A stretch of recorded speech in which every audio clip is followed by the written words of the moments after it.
tuned in to the Community Cats podcast. Ready? Let's go.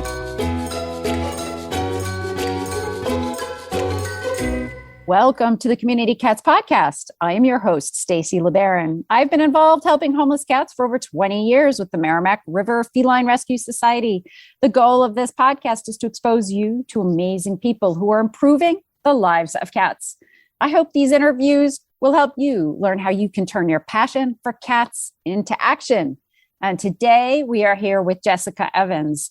Since Jessica was a child, she's held cats in the highest regard and has been surrounded by them between family cats, neighborhood cats, and now with her clients. Her childhood dream was to talk to cats, and now she does.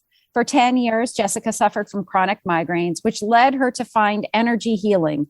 Through that process, she fell in love with energy healing and became certified in the emotion code, body code, Reiki 1 and Reiki 2. And now she's honed her craft and works exclusively with cats. Through this mission, she discovered her ability to tap into their thoughts and converse with them. Jessica dedicates her business to creating and restoring harmony between cat and their person through cat communication and energy healing. Her goal is to ensure that a newly adopted cat gets a fair chance of being welcomed into their family with open arms. The cat advocate in her always wants to ensure that no cats gets taken back to a shelter because of behavior issues.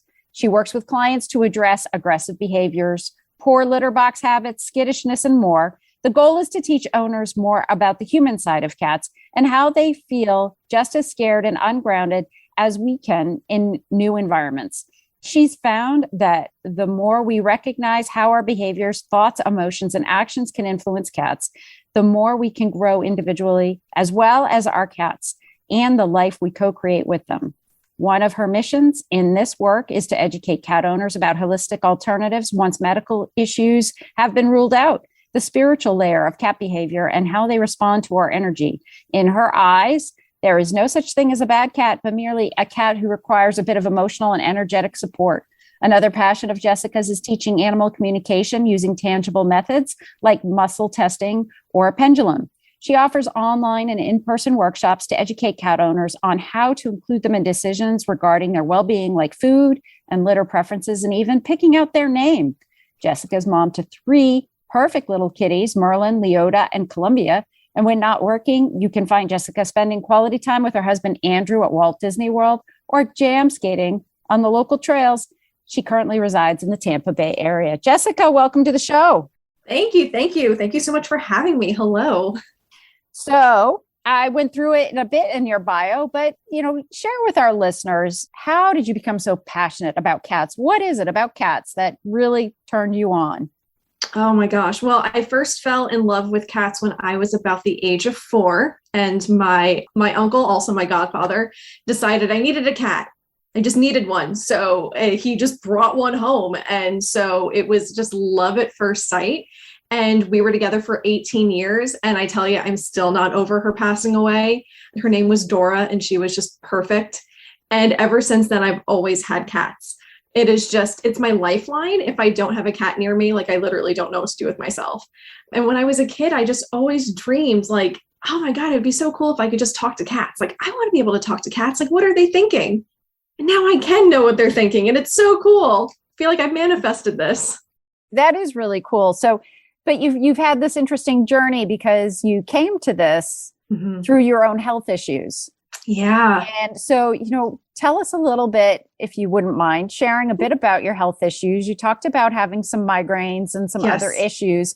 So it sounds like you had to learn how to communicate with your own body, with yourself, first and foremost, to be able to help you out. And how did you do that? I mean, I would say magic, but honestly, I got very lucky in working with different practitioners during those 10 years of migraines. I had actually filed for disability twice because they were just so incapacitating. And I wasn't really able to work well. It was becoming very problematic. So I filed for disability, got denied twice. And I was like, okay, well, something's got to give because I can't keep going the way I'm going.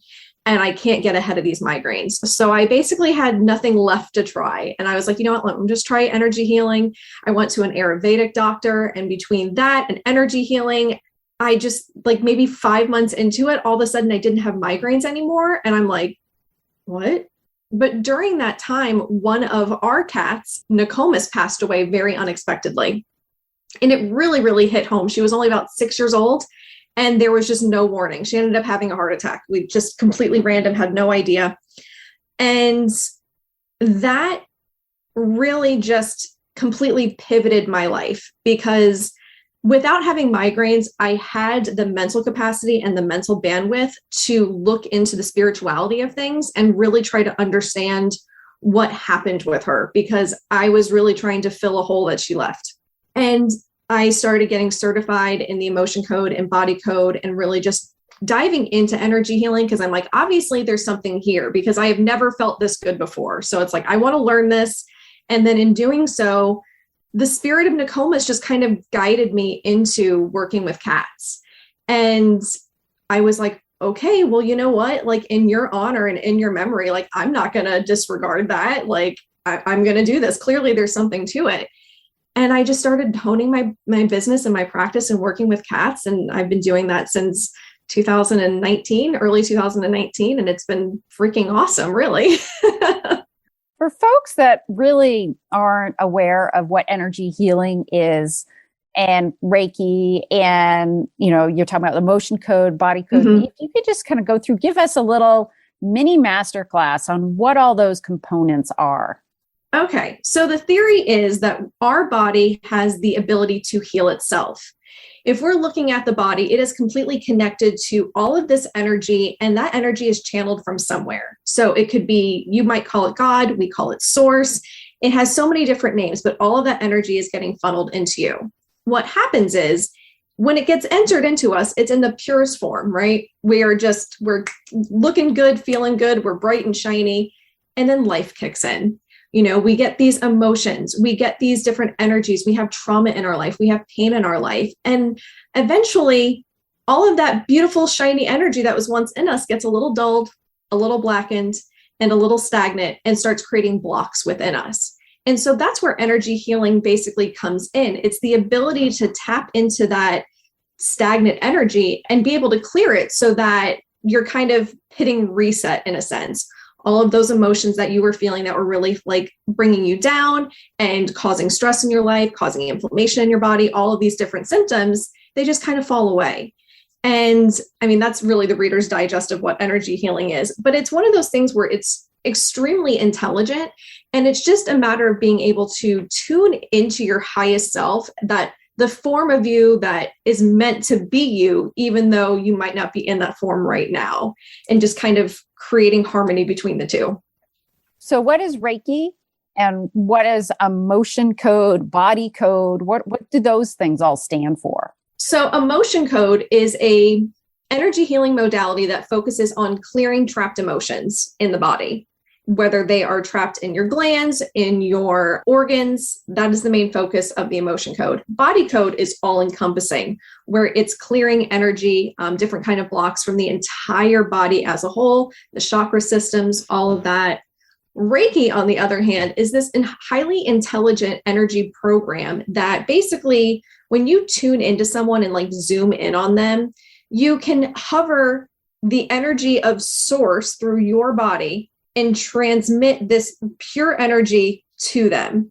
And I'm using my hands right now, but you can't really see that obviously when you're listening to a podcast, but it's a matter of pushing like really beautiful, harmonious energy through you to them.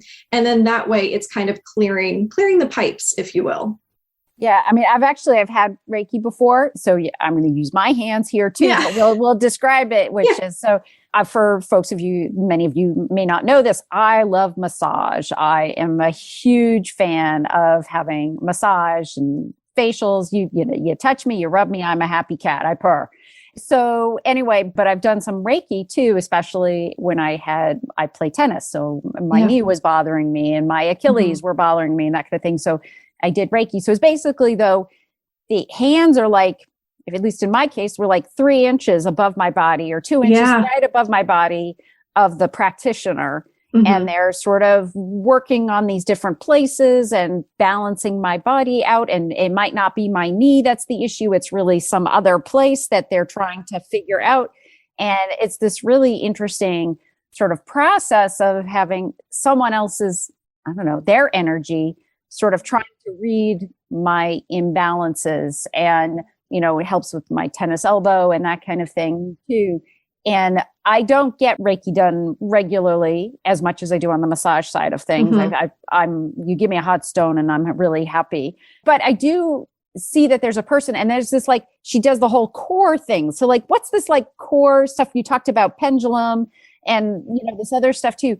Do we radiate out from our core? Is that what's important to us? I always am baffled by sort of I don't want to say voodoo, but I want to say that there's a ritual and a routine that goes on. Yeah. And there's a response, but I still do have a hard time understanding what all of this is about.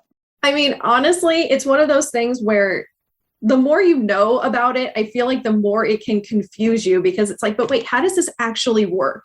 And a lot of it is just a matter of being well, you know what? I did it and I feel better. So obviously there's something to it. But when you say core, what I think of is really the highest self of a person, the best version of us that we could possibly be. And with pendulum and muscle testing, which is a form of applied kinesiology, what you're doing is asking questions to that highest form of yourself, the supercomputer, really, who knows everything, has retained everything about you. And so you can ask that supercomputer, okay, you know what? I'm feeling pain in my knee right now. Is this actually from my knee, or is this something else? And you can use your intuition. The various body code, emotion code comes with a bunch of charts that you can muscle test through. And muscle testing looks like this for me, which again, podcast, but I'm interlocking my hands right now and I'm making rings with my fingers. And you can ask a question, in my case, is my name Jessica? If I try to pull my fingers apart, naturally they stay together because my name is Jessica. But if I say, is my name Andrew? They naturally just kind of break apart because my name's not Andrew. That's my husband's name. And so that is just the ability to tap into that supercomputer and find out truths about you. And from there, that's how you can shift energy, because it's really easy to determine what those blockages are. And then it's a matter of using the best method for you to release and remove, even dissolve what that blockage is and what that pain is. Because everything really is interconnected, which is so fascinating. And you brought that up when you were talking about, I've got pain in my knee, but sometimes it's not even my knee that's doing it. It's just that area is probably a sensitive spot. And it's one of those things where that's the quickest way to get your attention. For me, if I have something going on with me, it always gives me a headache, because there's nothing I pay attention to faster than having a headache, just because I had migraines for so long. So I'm just hyper aware of that area. But it could be my back that's bothering me, but feeling in my head. So people will say, well, why are we talking about this on a cat podcast? And what I'm going to say is one of the hot topics since COVID and the pandemic started is we have a lot of emotional anxiety, compassion fatigue, burnout, moral distress. Moral distress is another topic that's out there. Yeah. We are taking care of so many cats out there in the community. We're feeding colonies. We can't get access to vet appointments because there's a shortage in vets, because there's burnout in the vet community. How can we utilize some of these skills for ourselves and even transferring energy to the cats in our colonies? That is a great question. And I know this is a short podcast, so I'm going to try not to go on forever about this. But being in tune to your own energy and just being aware of how you are pushing your energy out into the world is one of the best things that you can possibly do, not only for yourself, but for your cats. Your cats see you at your best. They see you at your worst. They see everything. And they're very in tune to the subtleties of your energy.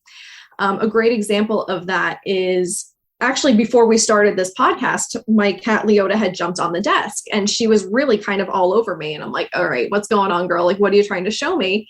And she was just kind of loving on me. And I was like, oh, you know what? I didn't realize that I was nervous about doing the podcast. And so her presence calmed me. And so it's really important for us to be aware of our energy, because the upset, the imbalance that we're currently experiencing as a collective, it's now translating into our cats.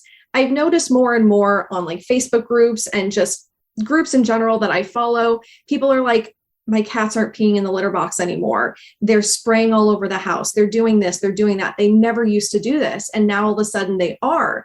And it's like, well, first off, you're home way more than you used to be. Like your whole routine with them has changed. And not only that, your energy has changed because of everything that's going on. So they can only take so much. And that's why I see it so often where people are like, I don't know what to do with my cat. I'm like, I need to give up my cat now because they keep peeing everywhere. And it's like, check, like, so it's not always the cat. Like, yes, rule out everything when it comes to a vet and maybe talk to a behaviorist, but it's not always the cat. It could just be your energy and the energy of the home. So one of the best things to do for yourself is listen to Hertz music and different vibrational frequency music that you feel might be best for you based on the state that you're in. So there's a lot on YouTube, which is amazing and free. And there's so many. There's some for like emotional discomfort. There's some for just stress and anxiety. Listening to music like that helps you raise your vibration and break down the energies that are causing stress in your life, and basically energy that is getting trapped in your auric field, which is like your little like energy bubble around you, which obviously your cats are always either very near or in when they're sitting on your lap. So they're absorbing all of that. So listening to Hertz music is always a great idea, especially if you're like a little unsure of whether or not you want to work with an energy healer. If you don't even think that's something for you, Hertz music is a great thing to do. Going outside, staying grounded, doing things that just make you happy, as silly as they may be, whether it's dancing around your house, picking up a new hobby. I started roller skating last year because I needed something different. And it just made me like ridiculously happy just to bust out my roller skates. Little things like that. And just tuning into that, like, okay, what can I do today that's going to bring me a little bit more joy, a little bit more ease, and then watch how that translates into your cat, because you're really setting an example. If you're just sitting on your couch miserable all the time based on everything that's going on, your cats are going to pick up on that. And they're going to start manifesting different behaviors. A lot of times just to get your attention to say, hey, wake up, go do something, be happy, do something, try your best, as hard as that may be. Well, and one thing I used to do a lot, I don't do it as much as I used to, but I used to have to commute a lot from Vermont to Massachusetts. And I would do a lot of box breathing. So, which box breathing is, you're in the car, you're sitting there, what else are you going to do? And it's just to help get your breathing more regulated. So, you do breathe in 4, hold 4 or more, breathe out 4 or more. And I would just sort of do that as a way of processing. And then there's also some tips like with transitioning. So if you're going from a work environment to your home environment, creating a transition so you're not bringing some of that energy from your work environment to home environment, and you're able to be your most present self for your family. Yeah, changing your clothes from your work clothes to your home clothes, that's a big one. That's actually a really good way to kind of get into a different mindset as well. That way you're just not taking the baggage of your day home with you, because there's got to be that separation. You got to have that delineation or it'll just eat away at you.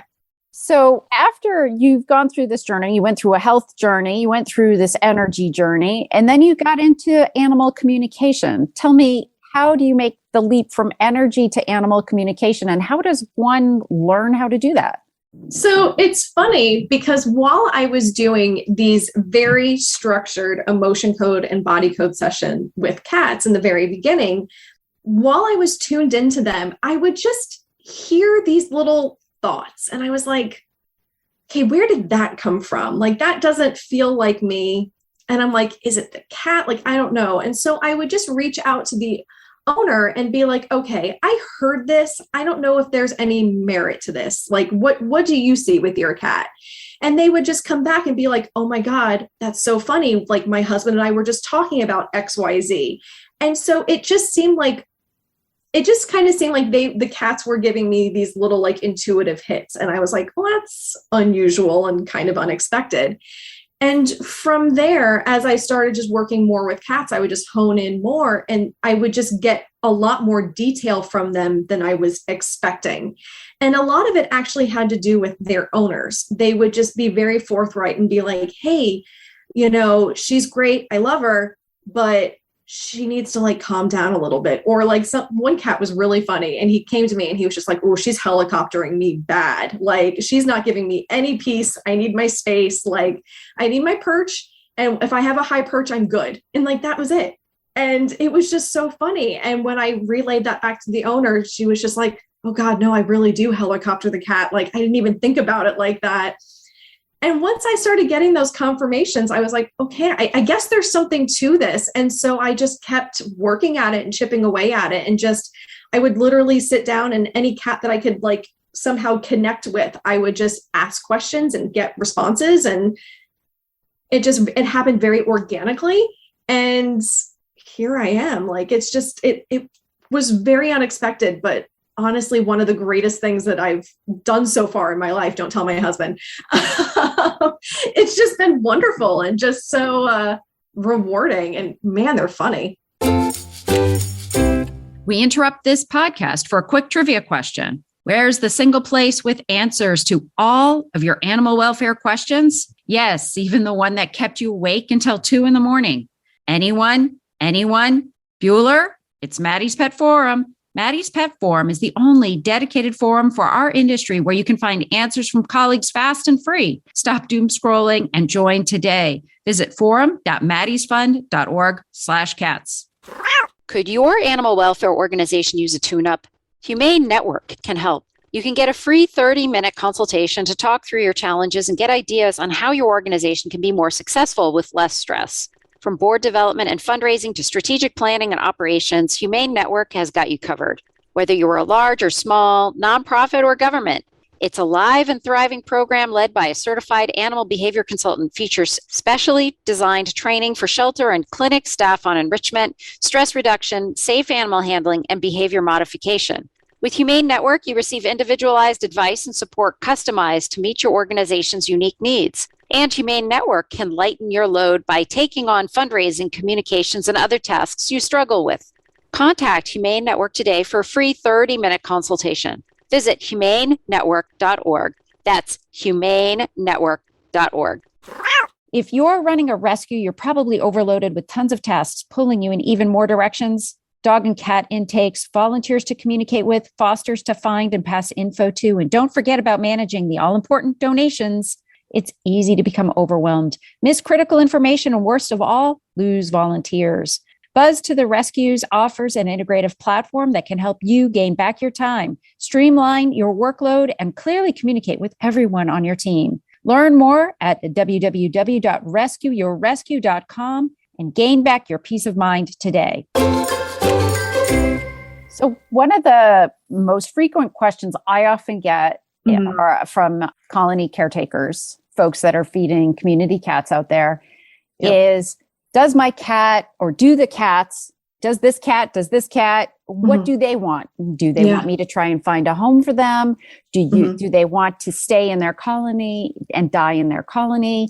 Many times when they're older, do we bring them in and foster them until it's their time, or do we let them stay out there? How can we best serve the cats? What is it that they want rather than what is it that I am imposing on them? Is there anything that, from what your skills are, that we can translate in to help our colony caretakers? Yeah, absolutely. So one of the best skills that can be learned is either using muscle testing or a pendulum. And it's really simplistic. It takes maybe about 10 minutes to learn, honestly. And once you have that cat in front of you, it's just a matter of setting your awareness to that cat, your intention on that cat, and be just basically saying, I want to ask this cat's highest self a few questions and get their permission. And if they are like, yeah, you know what, you can talk to me, that's fine.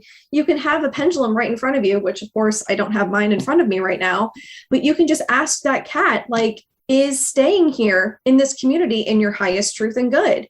And they're going to say yes, or they're going to say no. I do teach an animal communication class that teaches those very tangible methods. And I'm a big advocate of basically letting you empower the cat rather than making decisions for the cat. But yeah, you can ask whether or not the cat wants to stay. You can ask whether or not they're happy with their food, whether or not they want to be adopted, if they want to be brought home. I mean, you can really leave it all up to them because the highest form of them knows what's best for them. And it really cuts out a lot of the middleman. And then a lot of like the worry and guilt that we take on as a cat caretaker, because you just want to make sure you're doing right by them. So if you're getting it from the horse's mouth, basically, you're like, okay, well, that's what you really want. And you can either take the advice and go somewhere with it, or just let them be. So some cats are not willing to just sort of be there in front of you. So how do you deal with the cat that's like, hiding in the shelter? Yeah, so that's a great question. I do all of my work remotely. So my clients come to me and they're like, hey, I have this cat and she needs a little work. I'm like, send me a photo. As long as I have a photo of the cat, I can get a really good sense of the cat, because I'm not communicating with them based off their facial cues or their eyes, how dilated they are. I'm not communicating off their tails or things like that. I am literally talking to the highest form of them.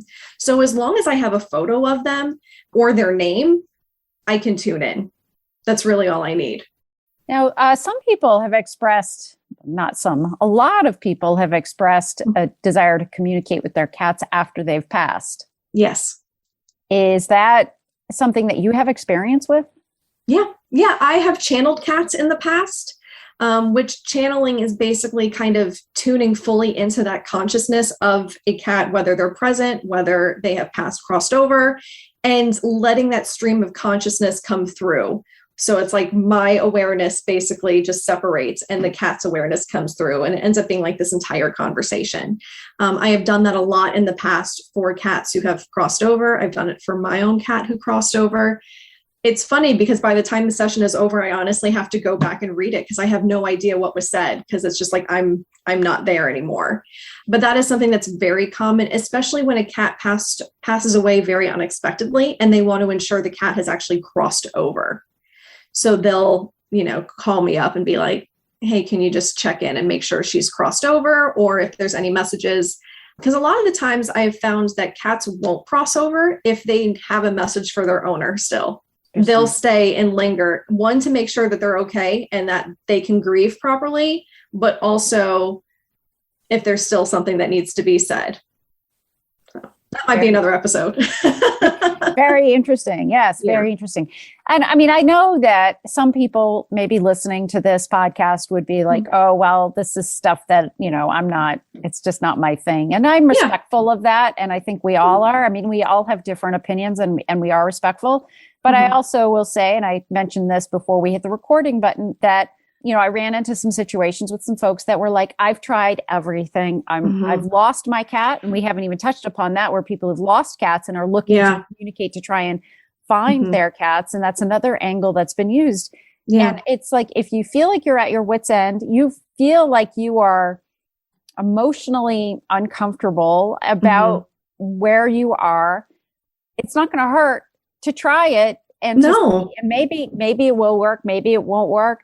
But I think that it's just something that we need to be as potentially open-minded as we can. Yeah, no, I agree. I mean, obviously I feel there's a lot of merit in it, but I can see where there's hiccups in people understanding. And it's just a matter of experience with it and whether or not you've had that. I feel like if you've had that like kind of spiritual experience with your cat in some sense, you can see beyond just their cute, furry little exteriors and be like, okay, but there's something deeper behind those eyes. And I feel like once you see that within them, it's a little bit easier to wrap your head around everything else, because the energy of cats and the spirituality of cats is vastly interesting and runs a lot deeper than I think it runs a lot deeper than even I fully understand, but it's cool. Well, and I would also challenge and say not only energy of the cats, but I'd also say energy of the colony. Yeah. You have a group of 30 cats in a colony and you have a group of 4 cats in a colony, or say you have a group of 30 cats and then for whatever reason, several cats have died off. The energy changes, in that dynamic and in that grouping. And also I know when the Newburyport cats were dying off many years ago, we had 300 cats, started out with 300 cats and went down and down and down, 14 different feeding stations. But the years were extremely emotional, where the cats were old and one by one they were phasing away in a variety of different ways, either going in with a feeder as a foster in a hospice foster situation, or basically just wandering off and not being seen again. And very emotional for the feeders, emotional for those cats losing their partners. Some of them were buddy cats, you know, they had their special pal.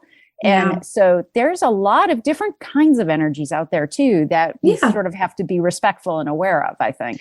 Yeah, absolutely. And it's one of those things where if you think about how a cat grieves, you know, that's trauma for them. And if that's not energetically and emotionally dealt with and supported, that can manifest in different ways and may even cause different diseases within them. I mean, we know how stress can negatively impact a cat over time. So imagine how that gets completely compounded when there's more cats involved, because everything at that point becomes escalated. I mean, I'm sure you know it only takes one basically like bad seed in a sense to really trickle down into things. So if one cat is really, really grieving and their energy is just not supported, they're going to make it known to every other cat as well in some way, shape, or form. And it depends on how sensitive energetically the other cats are in whether or not they are going to let the original dynamic negatively impact them. So let me ask you this question. So say I'm going into a new colony, not spayed or neutered. The process of trapping community cats is jarring. You know, it's disturbing. You know, they go in the trap. Oftentimes they'll flip around in the trap until we get it covered and we get them calm. And so it's an important job that's being done. I totally am a strong advocate for spay neuter, of course, but it's a little bit rough. You know, we do everything. We have our trapper certification workshops to show folks how to make sure that the cats are kept as comfortable and as calm as possible in this whole process. But it is surgery. They are, you know, being kept in a trap for 24, 48 hours before they're being released back to their colony. You know, are there any things that you can think of to share with folks to help ease that process a little bit with them? I mean, are we to come in with a different energy intention? So is there a way for us to keep the cats calm based on our behavior, I guess I would say? Absolutely. And I feel like you kind of hit the nail on the head just the way that you were explaining it. Like, it is very stressful for the cat, right? And so you know that going in because you've experienced it and you can see, you know what, this can either go one way or it's going to go the other way. And so there's a trepidation within us whenever we're doing anything with our cats where we feel like there's going to be some harm done to them. Even if it's best for them, we know there's a trepidation. I know I experience that anytime I have to take my cats to the vet. Like, I know this is good for them, but I get nervous and anxious for them because I know they're not going to like it. And so it's a matter of reminding yourself that everything that you're doing, even if the cat isn't going to be super jazzed on it, obviously they're not going to be happy. You know, in your heart, you're doing what is best for them and for their life going forward. And it's a matter of really staying in that energy and really staying in a heart space rather than getting too far into your mind of the ifs, ands, buts, all of that, and having any like guilt around it. Because that's something that I know I feel whenever I have to do anything cat related. Like, we had one of our cats not too long ago who had to stay overnight at a ER because he had bladder crystals. I felt so guilty. And I'm like, but you know what? This is best for him. And I just have to stay in that heart space and know that everything is going to be okay. And just basically send your love and like happy vibrations to the cat and just smile. Honestly, like, it sounds so silly, but just kind of smiling and staying grounded and just trying to be in a very peaceful energy is so important. You mentioned box breathing before. That's a great way just to kind of like get your energy down to like a nice, just even flow, peaceful state. Because if you're calm, cool, and collected, the cat will eventually, they'll pick up on that and be like, okay. Now, granted, there's some cats who are just going to do what they're going to do. We all know that cats exert completely off their own free will, but setting the tone for being as peaceful and just forthright in your intention is really a great foundation. Jessica, if there are folks that are interested in finding out more about the work that you do, I believe you sometimes do educational programs and sessions, and you do, consulting and that kind of thing. How would folks find out more about your work? So you can find me at felineascension.com. I use the same handle on Instagram, on Facebook, think on YouTube as well, and pretty much everywhere. You can't get rid of me. But through my website, I do offer live webinars where I do energy shifts for the Cat Collective. I do one-on-one sessions. I have animal communication courses online. I do some workshops in person. I'm everywhere. I'm just trying to get the word out. That's great. Is there anything else you'd like to share with our listeners today? Ooh, that feels like a loaded question. But I think the biggest thing, I think what I want the takeaway to be is we often work out of the think like a cat operation, which is great. But sometimes I think it's fun to think of your cat like a human and just work with your cat through that energy and look at things from a really high level perspective. It's amazing how quickly energy can shift for them and how their demeanor can change when you kind of just think of them as equals rather than as a pet. Excellent. Well, Jessica, I want to thank you so much for being a guest on the show, and I hope we'll have you on again in the future. Thank you. I would love to. We could talk about soul contracts and cats crossing over and the whole shebang. Excellent. That's it for this week. Please head over to Apple Podcasts and leave a review. We love to hear what you think, and a 5-star review really helps others find the show. You can also join the conversation with listeners, cat caretakers, and me on Facebook and Instagram. And don't forget to hit follow or subscribe on Spotify, Apple Podcasts, Google Podcasts, YouTube, Stitcher, or wherever you listen to podcasts so you don't miss a single show. Thanks for listening, and thank you for everything that you do to help create a safe and healthy world for cats.